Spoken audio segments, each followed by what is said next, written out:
We got a package, guys, from my dear sister. I love my sister. Okay, so she knew I was hungry. She lives right here, guys, in the neighborhood. So she door dashed me something. Let's see what she got me because I didn't get it. All right, I have no money.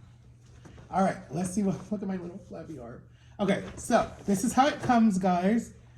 DoorDash from McDonald's. It says DoorDash on it. Order number, pickup number 609BF2F6 from, yeah, I'm not going to tell you guys my address. So anyways, but this is nice, DoorDash.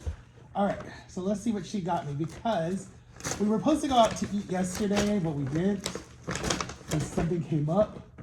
Ooh, I see something. Oh, I see something to drink. And I see a bag. Okay. All right, we're gonna put that over here. Okay, let's see what she got me. And I don't think I have any ketchup. If I need ketchup, make sure they put a straw. These idiots did not put a straw again. Why do people do that to me? They never, why do they always forget this? Oh no, they did put a straw. When I used to order a lot, guys, they would always forget the straw, always. All right, let's see. Let's see. All right, what did she get me? Okay, so there's some napkins. We'll put some napkins. Oh, she got me breakfast. It's some hash browns. Hash browns. 2 hash browns. It looks like it is the new, we'll see what it is. Hold on. We're gonna eat on this so I don't get my laptop dirty. We're gonna eat on this. Hold on. Where did the ketchup go?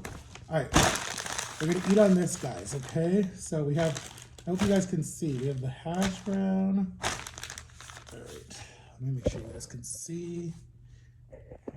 Just a little bit, just a tad, there you go.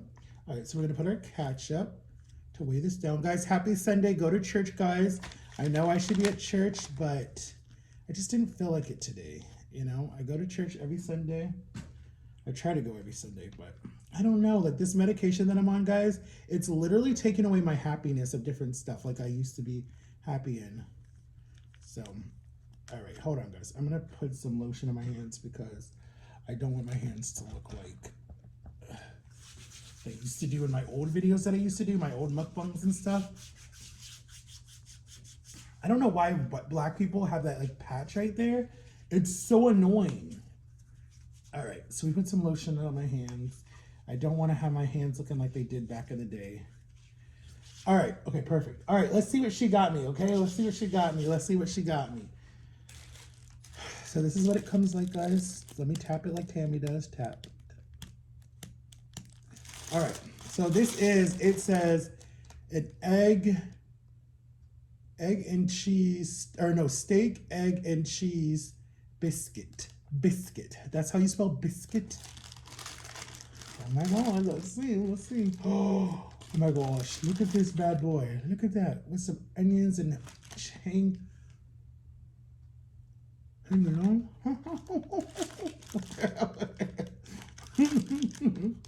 There's your monkey that you always want me to say. All right, guys, so fun fact. And then here's the hash browns. You never can go wrong with a hash brown from McDonald's. Oh my God, all these gnats. Go away, you stupid gnat. Did we say grace? I don't know if we said grace. Let's say grace. Dear God, bless this food, bless this time, and pray that we have a good day. And thank you for this food. And thank you that I have a loving sister to send me some food. Yay. And pray for everybody, guys, or pray for everybody that's out there that's sad and depressed. And just pray for their heart and pray for their soul and their mind. And pray for mine too, in Jesus' name. And pray that I get back on my diet. Click. In Jesus' name. Amen. Thank you for letting me live through April. In Jesus' name, amen. All right, guys. So,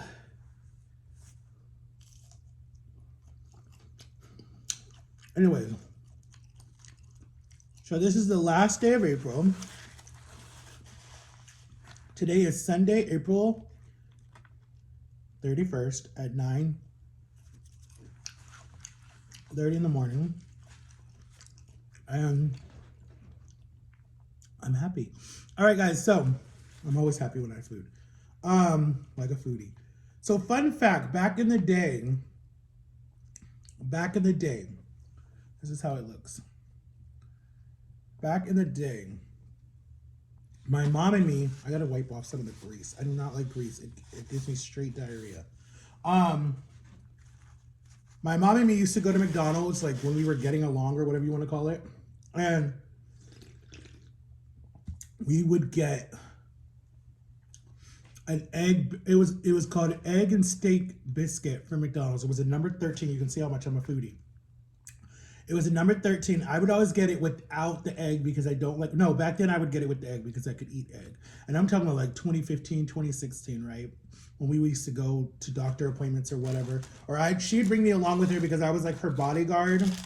So she'd be like, okay, the way I'm gonna bribe you to come with me was she'd say, I'll take you to Refix. So that would always work for me. Back then, look at this bad boy. Back then, if you wanted me to go anywhere with you, just bribe me with food and I'm going.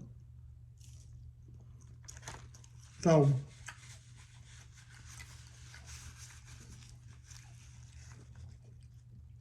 she would bribe me with food. So anyways, let's take a bite of the biscuit. Mm-hmm. Yep. Mm-hmm. It tastes the same way. It needs a little bit of salt, but it tastes the same way.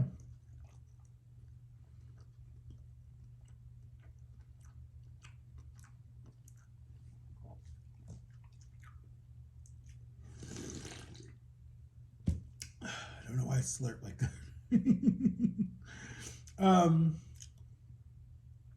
You guys are gonna get two videos. I'm gonna do this one now, and I'm gonna do one later tonight with Jama. We're gonna do probably Subway or something. She's gonna take me to Subway, or you're gonna Taco Bell. I don't know which one to finish out April, and then May. If I have time to post, I'll post. If I don't, I won't. But we literally will be on our resort on the anniversary of my YouTube channel. So that will mark 6 years that I am been on YouTube.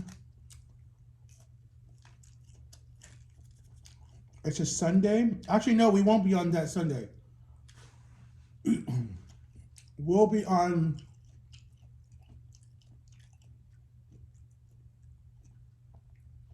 the 15th, that Monday. That's Jama's anniversary of being on YouTube. We'll be on the beach. So I'll probably post for Jama too. But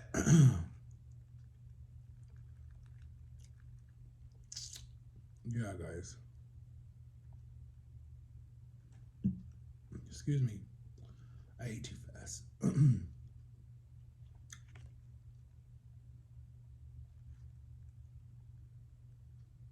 sorry. I'm just thinking about stuff. A lot's going on up here in my little special brain.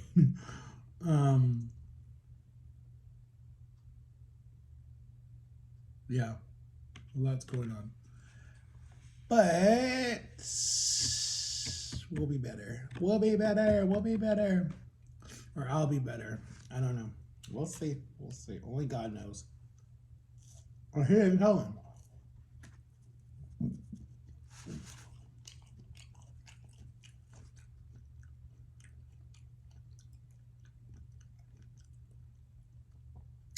No, I'm just mad at like what happened with Universal. Like I really liked Universal. Like I'm just trying to find out, did I fight hard enough? But see, I couldn't really fight them because I wasn't with the park for a year yet. Like August 29th of this year would have made 1 year because that's officially when I started. So I didn't, it was such an easy job. And it's like, I'm just mad. I'm just really mad with that situation. It was such an easy job.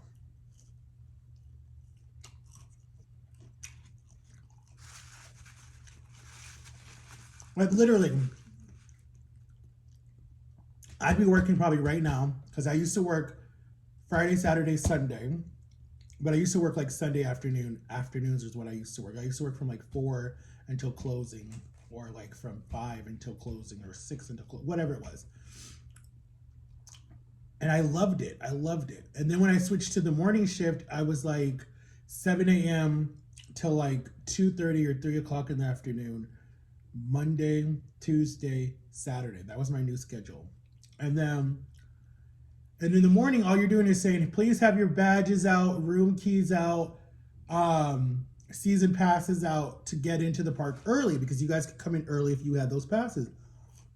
If you stayed at any of the Universal and Lowe's hotels, you could get in. You could get into the park anytime, early in the morning. I mean, like 7 a.m.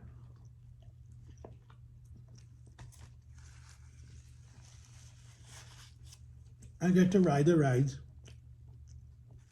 before anyone else, and I thought that that was a really good thing. But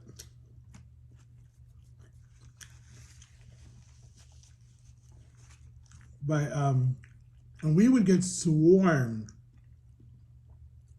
I remember the first time that I worked it was like during the holidays, and because you're a new hire, they just use you wherever they want to use you. They don't really care. I mean, my management did, but the park itself doesn't really care. The person that does scheduling. So I remember they wanted me there like 6 o'clock in the morning, early. Or no. I had to be there at 7.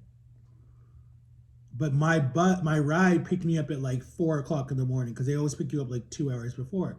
So they picked me up at like 4 something. So I'm going there and I'm getting there early and whatever it is.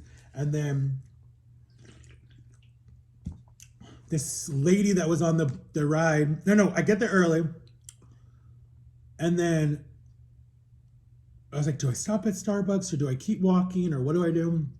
Because we had a Starbucks on Camp Lake where we worked. I'm like, no, just get to your place, clock in, and then whatever. So I clocked in, and then we went to go set up all our little stations, the rope and all the different stuff that people have to go through. And we went and set up the signs, and they had me in the middle, and then they had 2 people in front of me, and then all the rest of the people were behind me, because I was a cat, and then there were the fishes, because I worked at the Cat in the Hat. And we got swarmed Christmas Eve day, or Christmas Eve morning. Oh my God. We were swarmed. And I'm like, why are all these people here? But then I'm like, wait, we're a tourist attraction. People are going to come here for their Christmas. I'm like, why are all these, like, it's not Florida people.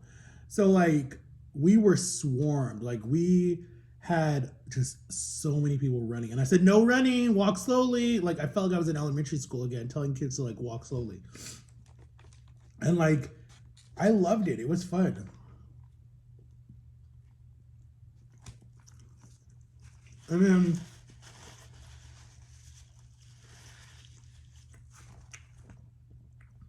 And then, so because we would open, officially we would open at 7:30, right? So we'd clock in at 7 o'clock, and then we would set up, and then we'd go back out at 7:45. And then the park itself doesn't open up until 9 o'clock, the whole park. So we would set up, then go sit around, be on our phones, whatever it was, text, talk, joke around, whatever. A lot of people would finish their breakfast and whatever they were doing. And then we would go back and then be in our positions. And then I would stay there because I ran the Cat in the Hat. I was inside the Cat in the Hat. There was a bulletin board on where you would be. So if you were like greeter, load, unload, load CC, and then, you just rotate all day long. So wherever your position was that you start with is where you finish at the end of the day too. So I'd be like greeter. So I would be out there doing all that stuff, helping them, whatever it was, with the early people coming in. And then at 8:30, you would drop off, and then like other management would come and stand there, and then you would run inside, take like a 15-minute break, whatever, because it would be hot, or it'd be like you'd be super cold, whatever. It was cold actually, so we were cold. So you'd come inside and like warm up really quick, and then I'd run right back outside and be greeter again, and then I would be there until I want to say you stayed at every station for like 45 minutes. I want to say you stayed there everywhere for 45 minutes. And then you would go into your next place. So I'd go from like greeter to load CC, and that means loading people on the carts and pushing the lap bar down, to unloading, where you're telling people raise your arms and and the things will release in 1, 2, 3, and then it goes click, and then you tell them enjoy the rest of the day, and people will say thank you, and kids will come up to you and give you a high five, or people will say it was a scary ride and they don't want to ride it again, whatever, because it's all kind of 3D. And you would do that all day, and then you go rotate all day, and then like you have to take a 30-minute lunch. So you would take your 35 or whatever you want to call it. So you would go take your lunch in your third rotation, not your first. Some people take it in their first, which I always would forget and then get in trouble. And like right before I left, they'd be like, go take your lunch because you have to. And so I would like run and go take my lunch in like that last bit before I left to, get off for the day. So what I started doing was taking it after my second rotation. I would go and say, I'm going on lunch. And I go take my lunch, and I never really left the job itself. Like everyone would leave and go walk down to the cafe or whatever, and the food was not that good in there. So I would always just like bring me something with me, like a snack or something, or I'd get on the phone and talk to people or whatever I would do on my lunch breaks. And that's kind of what I did. And you always got 15-minute breaks, always. So,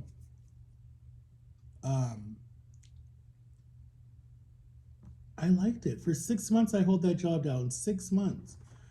So for people saying that I don't want to work and I'm lazy and I don't want to do nothing, middle finger to all y'all, because that's not true. Like, I love working. It gets me out of the house. People don't understand, and I'm not bad-mouthing anybody because I know there's little spies everywhere, but people don't understand what I go through on a daily basis in this house. Like, just the people who understand. The people who don't understand, I really don't care, because I don't think you'll ever see that. And because you're being played like an idiot, and that's on you. That if you can't see through that, but people are starting to see through it. People who actually are putting time and effort into it are starting to see through it. But if you can't see through it, then that's on you. But there's people who totally understand what I'm talking about, and people totally understand why I'm the way I am. And that's why I like to work. That's why I like to get out of the house. That's why I like hanging out with Jama, because it's an outlet for me, because I don't have any other. I don't drive. So I'm stuck. Like this whole week, I was stuck. I hated it. And there was a van literally sitting right there taunting me like, well, if your fat butt would learn how to drive, you could drive me and not be stuck at home. But even then there would have been a problem, because they'd been like, we're not here. We don't want you driving. It would have been something. Even though to prove to them that I can drive, all they want me to do is drive in the rain and drive on the highway. And they're like, we're good. We trust them. Like, that's easy. So I just need to pass the test and stop slacking. But it's so hard. It's like I get so frustrated at my birth mom for doing drugs when she was carrying me. Like, why did you have to do that? Because you totally, yes, you were happy and you felt good and whatever the reason people get high for, or it took you out of your miserable situation, but you damaged a baby that was inside of you. Like, I don't get that. Like, no. Like, if I get with my next girl, whoever I date, right? I'm talking to someone right now. And if we got pregnant, right? And she was carrying the baby, but she was still like, not that she does drugs or anything, but I'm just saying, like, if she was on drugs, like with my ex, I made sure she did no drugs, like no drugs, nothing. Don't do nothing. Don't smoke, don't drink, nothing. Like, I was so on her about that because I did not want her to mess up the baby at all. And she did. She did really good. She even stopped smoking for like the whole 9 months. Like, and after too, she really didn't start smoking again until she started getting stressed. That was it. But she stopped. So, but I mean, I understand addiction. Addiction is hard. I get that. Like, I totally get that. Like, I'm not downing anyone's addiction. I have my own addiction. I have a food addiction, and it's so hard. And I thought I broke it, but I didn't. So it's like, I get it. But if my birth mom could have just stayed off the drugs, so my brain, whatever part of my brain that's not working, that made me in the title of a disability and all the shit that I've went through in my life,